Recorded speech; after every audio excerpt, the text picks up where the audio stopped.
Hi, friends, and welcome to another episode of Tuesday Tea Time with Sahdi and Omni, where we drink the tea and spill the tea about our weekly spiritual practices. I'm Omni. And I'm Sahdi. Last week's episode was all about my spiritual journey, but this week's episode is all about Sahdi's spiritual journey.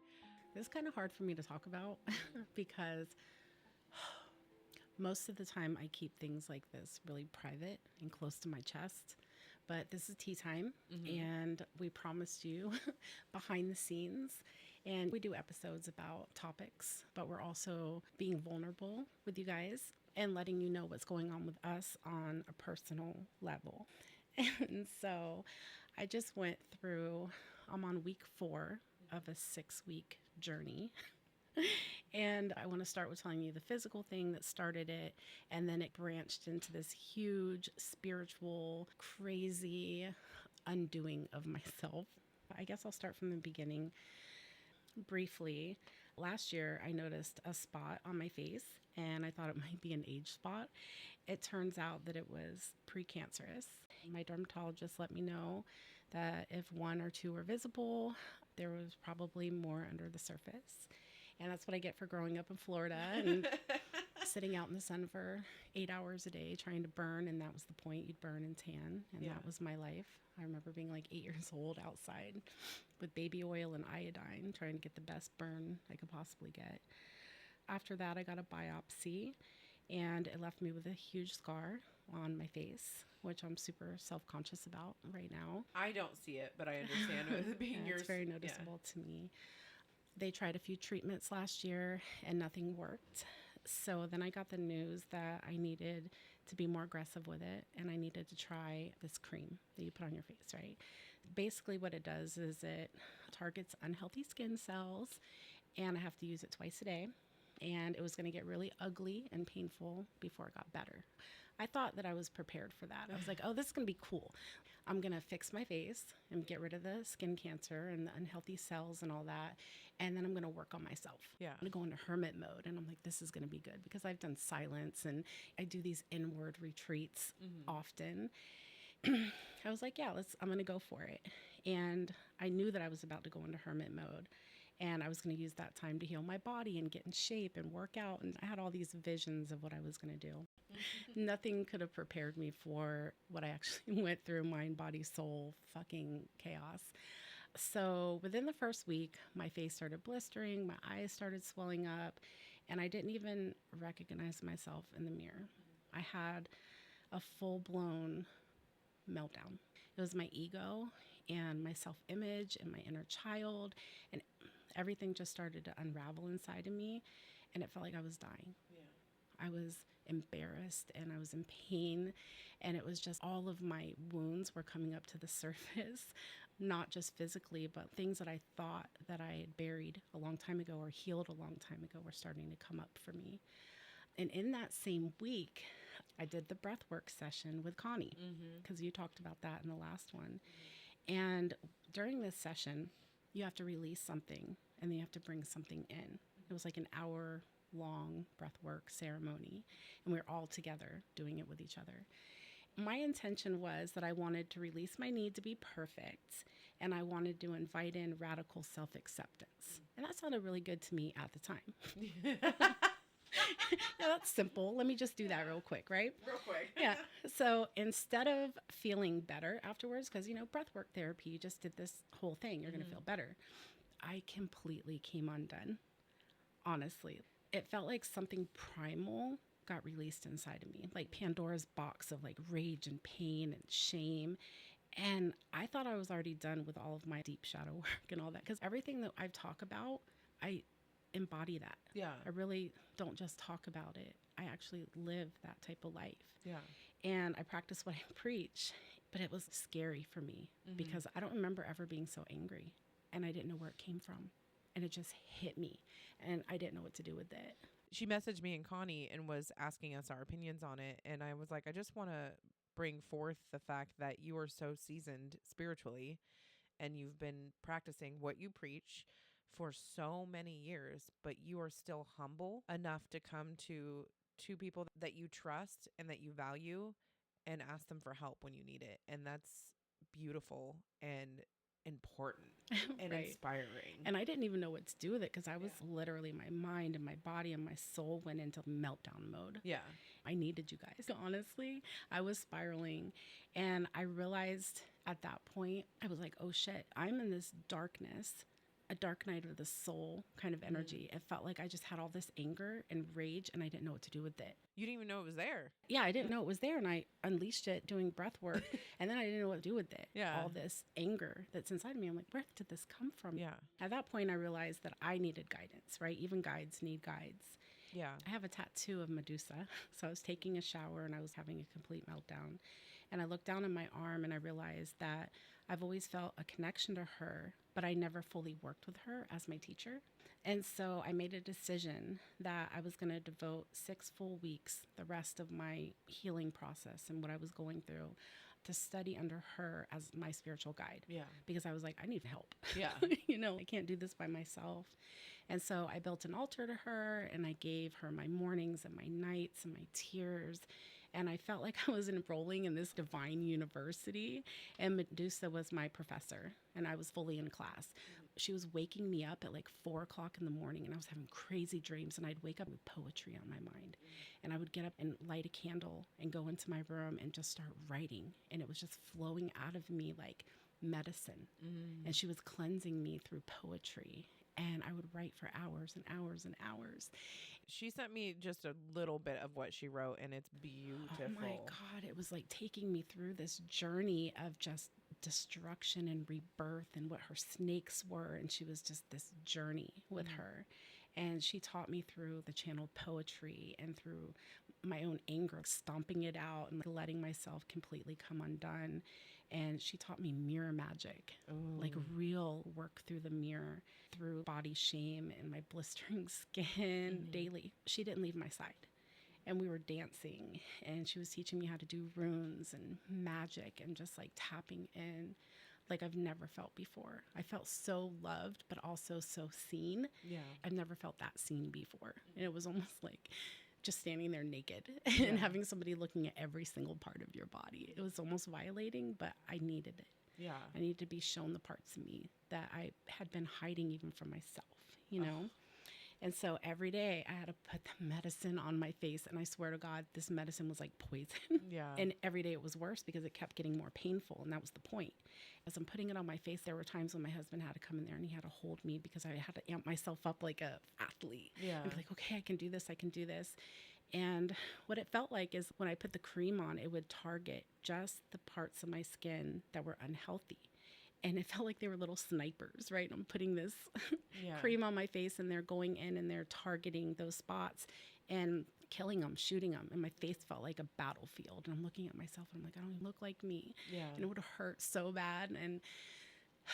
But I had to keep doing that to myself. So it was almost like, I know this is medicine, but it feels like poison. I have to do it. Yeah. But then I also had to show up to class with Medusa too.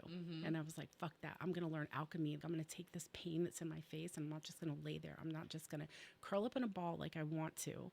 I'm going to fight through this. Anyway, during all of this, right, this is like a week, 2 weeks in the meanwhile, I told myself that I was going to continue doing some things that I had been putting off for a long time because I was in hermit mode. And I had been working on a tarot deck for 7 months. And you know this. Yeah. Right? She's put so much time, energy, and love into that deck. Yeah. The purpose of the deck was taking the 22 major arcana and assigning a deity or a god or goddess to them and then making it a shadow workbook. So about a week and a half into this transformation, I found some cappy vine that my uncle brought from Peru because he had done ayahuasca. It's one ingredient in ayahuasca, one of the 2 ingredients. And everything was aligning that day. I mean, I had spirit. It was raining. It was windy. Like my snake was dancing with me. Medusa was in full bloom, you know? Yeah. And so I found the cappy vine and I was like, I'm going to do a ritual with this. It was really sacred. It lasted about 4 hours. I felt so divinely held.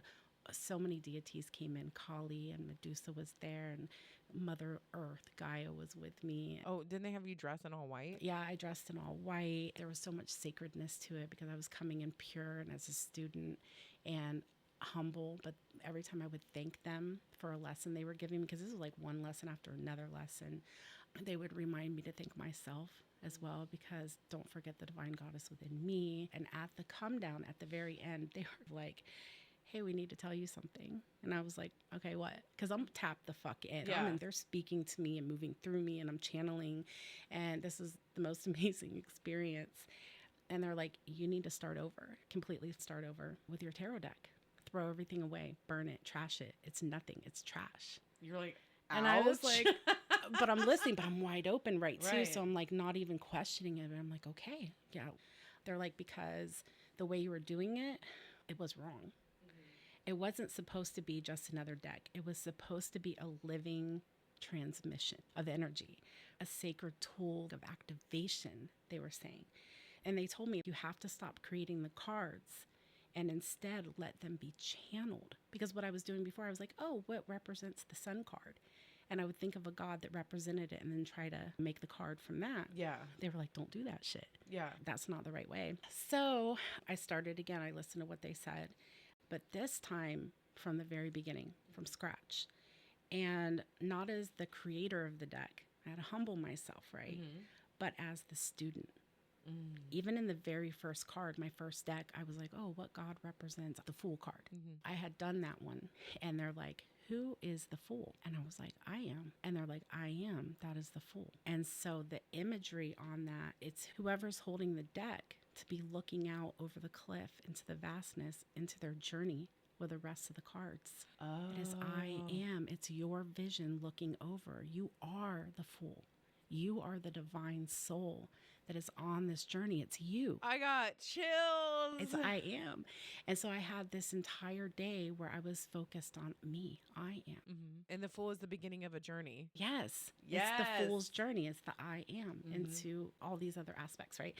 So every single card in the deck is like a full experience. It's a divine class. Mm-hmm. And I don't just assign a deity to a card, right? I sit in ceremony with them. Yes. I write with them and I breathe with them and I meditate, cry, rage, and create with them. And I let them speak through me. Yeah, because they said you are not allowed to put somebody on that deck that you have not actually channeled and worked with. Yes. Or learned from. Yeah. So what I've been doing is every single day I step into my classroom. I'm divinely guided through someone, and it's crazy the way that it works because sometimes it'll be in my dream. Like I dreamed about death one night and it was over and over. I was dreaming about death. I was dreaming about my friend that died a few years ago. And when I came out of it, I was like, oh, I'm going to be learning about the death card today. Yeah. And that was going to set the stage.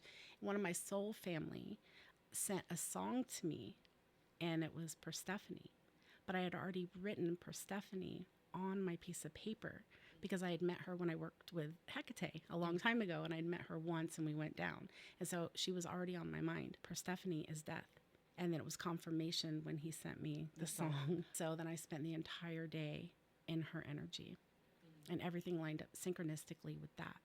So the deity has to appear to me in a synchronistic way. I can't force it. I can't say, oh, this is going to be this today. I have to feel it. I have to tap into the synchronicities and then channel that energy and do exactly what they tell me to do. Yeah. So this isn't my deck. This is me channeling the energy from them into it. Isn't some of them have you do poetry and some of them? Yeah, so it's crazy. So they're not just the cards. They're like portals. Yes. So every single one of them does have something in common. So every one of them comes with shadow work prompts, ancestral healing questions, and inner child reflections. But some of them have rituals. Yes. Some of them have mantras, meditations. Some of them do spells. And they all have their own energy and their own voice. So you can tell from one card to the next, you're listening to their language. They're so different from each other. Yeah. And then they started throwing wild cards at me. And I was just like, what the fuck? So one day there was no god or goddess coming to me. And what did happen to me was I connected with my Kundalini energy. And I thought that it was going to be connected to a deity because I'm just following the synchronistic patterns. And crazy wild story, ended up speaking in tongues, going into a trance. It was insane. Oh. When I came out of it, they were like, that's your wild card. You're going to throw Kundalini as a wild card. But I had to embody it. I had to experience that before. And I had never done anything like that. just different things like that. So there's going to be like for star seeds, people that feel like they don't belong here. There's going to be a card like that. Medusa is like my homeroom teacher. I still have another couple weeks to go with her because I devoted 6 weeks. Yeah. And I check in with her every morning, and she's still working through me. But then I sit in class and I learn. And every single day somebody's coming to me. I can't wait. Yeah, each one holds a vibration of the deity's medicine, of their voice, of their channeling, right? I'm so glad that they told me to trash the other one because it didn't hold that vibration. It helped me kind of researching and looking things up, and I had the right idea. I didn't have the right energy. From my perspective, though, when you first told me that, I was like, really? Because you put so much time and effort and energy into that. And I know how amazing it seemed like it was going to be. But then you've come back through on reflection and hearing everything that's gone on since then. This is the reward of embracing the divine flow. Yeah, exactly. It's so crazy too because I'm not just channeling the message for the deck. Sometimes I can be in class with a deity for like 4 hours and learn everything I needed to learn. Sometimes like 2-3 days. Yeah. And it's constantly flowing through me and I'm learning lessons. So I'm evolving as I'm going because I'm learning these lessons for me as well. And it's in perfect timing.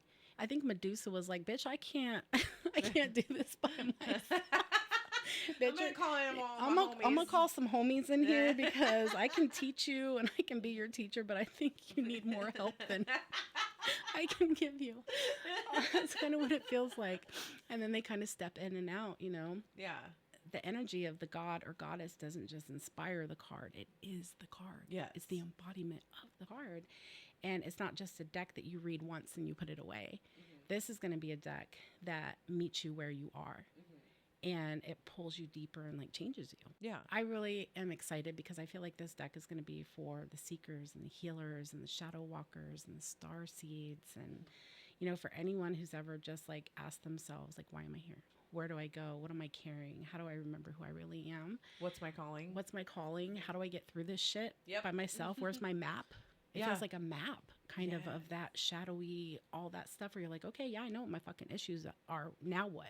Because not only do they tell me to ask the questions, but then they have a healing that goes with that shit. Yeah. So it's like, okay, where in your shadow did this happen? And then they're like, okay, this is what you do to heal it. And there's like spells and different things you can do. Like, I know. I wish I had the deck when I was trying to do my Me shadow too. work What and stuff. So I'm doing all the hard work for you guys. So you don't have to, you know, unless you want to, because it's fun. Yeah. Like sitting down and just like, oh, okay, who's going to be teaching me today? And not all of them are deities that I've even heard of before. Like Inky is going to be in there. He hasn't even done with me yet. He held his hand on my back and held me down in a child's pose for about 15 minutes until I cried. And that was it. He's like, I'll come back for you. You're like, okay. And it was like my tears were an offering. I had to cry. And then I researched him because I had heard his name like in passing, but I didn't have any idea who he was. Same. Tears, water. He's like, I can't even explain what he is. But after he made me cry, he released me. He was like, now you know who I am. You know what I feel like. I'm going to come back for you. Because there was another deity who was like, oh, it was Madame Brigitte. Oh, that's my primary spirit guide, people. And so I ended up being with her all day. And then we ended up synchronistically, my friend Bridget came over that night. And we ended up like toasting to her and channeling and doing all this stuff. Yeah, because she wanted shots, right? Yeah, she wanted shots. And we put like hot pepper in them and stuff like that. And me and my friend Bridget were like channeling her energy. And, you know, she deals with the dead. And Sahdi's like, this is your primary spirit guide. Do you want to come over? And I just been getting over being sick, so I was like, I shouldn't. Yeah, but it was really fun. It was cool when I was doing the reading too, because I told Bridget, like I was tapping into her, and Bridget's dad had passed away and her dad came through. And so we were channeling the energy of her dad and we were listening to oldies music and it was so fun. We kept getting up from the table doing the reading and we start dancing and it was so fun and we just felt her energy there, right? And then we got a little bit too drunk and guess who came in? Her counterpart, the Baron. And so we partied with the Baron after that, and I learned some heavy lessons. And so she's judgment. You know, she turns up as judgment because she's the type that's like, okay, I'm the court of law. Like, I can see right through your bullshit. Yep. There's a lot of messages with her, and I guess you can't really be with her and not meet her husband. Yeah. And so I met him, and it was crazy. And guess what he is? He's a fucking wild card. He's called the After Party. Oh, that's amazing. He's the spiritual hangover. That. Yeah. And so it's just amazing how it's just synchronistically everything just falls into place. Yeah. And Inky took a step back because he's like, I wanted you to feel me, but I'm going to come back for you. Yeah, you got a party, girl. So I don't really know where he's going to be yet, but he's present. So they're all letting me know who they are and how they're showing up. And sometimes they'll work with me for days and sometimes they'll work with me for a few hours. Oh, I got you. But I'm like halfway through. I've got 11 done out of the 22. And a this few has happened wild cards. rapidly. This has happened in the last 2 weeks. Rapidly. And you Yeah. worked on the other deck for 7 months? Yeah, it's halfway done. Another 2 weeks to go with Medusa. Yeah. I have to show up every day. Even when I wanted to take a break, because I wanted to take a break that night. I was like, I'm done. I want to like cut it off. You know, when you're in college and you're just like hyper focused on work, I was like, man, I've been through a lot of shit. Yeah. You know, like I've been through Medusa, Yeah. you know, and like the whole thing. And I was in my healing process and I wasn't in your face pain was hurting? anymore. Oh, yeah. You know, I was just starting to come out of that. And I'm like, I deserve it. I'm going to party. And then boom, the Baron comes. And he's like, fuck. So yeah, it's all just like woven in. And yeah. So that's pretty much my journey. You know, my face is healing right now. My soul is still kind of burning, but I feel like it's healing too. You're like the phoenix rising out of the ashes. Yeah, I feel like that right now. It was heavy though, you guys. Like, thank you for bearing with me through all this. It was really hard. Thank you for sharing. I didn't know she was going to share that, guys. I started crying immediately when she started talking about it. It's hard for me to open up, you know, to that too. And I'd like to say that I'm not egotistical. You know, I don't really care what I look like. I really do. Honestly, that really brought it to my attention. I was looking at myself and just freaking out. I'm like, I can't let anybody see me. I think that's human. But I was forced to look at myself and see myself differently. And even with the mirror magic and Medusa, there was a time when she was like, look at yourself. Everything that you see that's wrong with you is your fault. You know, radical self-acceptance, because that's what I wanted to bring in. Let go of my need of being perfect, all the way back to the beginning with Connie and the breath work, and then radical self-acceptance. And part of self-acceptance, I'm realizing, is not sugarcoating shit and not pushing things away and not blaming anybody else. Oh, I'm heavy because my dad, you know, when I was 10. You can do shadow work with it, but then there comes a point when it's like, no, the highest version of you abandoned you. You abandoned yourself. Yeah. You did this to you. You didn't take care of your face. You didn't take care of your body. Yeah. And now you're going to stand here and fucking cry about it? That's your fault. Yeah. Really apologize to yourself and see yourself clearly. And all of it, that brutal honesty, when you can reflect on everything that there is and be like, okay, well, you know what? I see that now. I'm not ever going to abandon myself again. And that's when you level up. Yeah. Sometimes you have to completely fucking unravel and come apart. And that was like the biggest message that I took out of this whole thing. That's radical self-love and acceptance. And I asked for it. You did. I breathed it into existence on a fucking blood moon, you guys. Yeah. And then boom. And I thought, oh yeah, this is going to be superficial. Yeah. I'm just going to, you know, clear up my skin cancer. Do some hermit mode shit. And it broke me open and it stripped me down and it taught me something that I already knew. Yeah. And that I can't take my old self into the next level. And I was comfortable. I was like, oh, I have a good relationship and my job's doing good and the podcast is doing good and my kids and my grandkids are doing good and I'm doing good. And I stopped evolving because I thought I was good. But you could be great. Yeah, you can always be better. And then I had to be broken open to realize that I need to shed that old skin. You can't just stay in the same place. And when you evolve, the game gets harder. If it was easy, you wouldn't be growing. This was really hard. Like, this was difficult. You want to get to the next level. You want to learn more. You want to grow more. You want to evolve. You want to talk to the deities and the gods and the goddesses, and you want to level up. Guess what? You have to break down and shed the old part of you. Period. Yeah, period. You have to let go. You have to die into it. And you have to trust that what's on the other side is better than what you're clinging on to. And I was holding on to that safety of everything's fine. I don't know, anybody listening, you know, wherever you are on your journey, just know that sometimes the medicine hurts. Sometimes the medicine feels like poison. And sometimes the mirror tells brutal honesty and truth, and sometimes it lies. And sometimes the darkness feels like it's going to eat you alive and swallow you into an abyss. And I really feel like I kind of went through like a dark night of the soul with this whole thing. But you have to keep going and you have to keep showing up and you have to keep trusting your transformation. I'm still in it. I'm still healing right now. And I'm still growing. And radical self-acceptance is a daily thing that you have to do with yourself.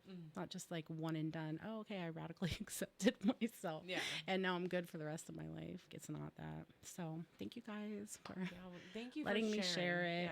Yeah. And still in class with Medusa. So who knows what's going to happen in the next couple weeks. But when the deck's out, I'm going to let you guys know. Yeah. It's truly magical, and I can't take the credit for it. I'm just the channel, the conduit. Yeah. Thank you for sharing that and for being so vulnerable and for taking what you keep close to your chest and spilling it on the floor for everyone to see. Because I think it's inspiring, and I walked through some of this with you, and You walk through all of it with me.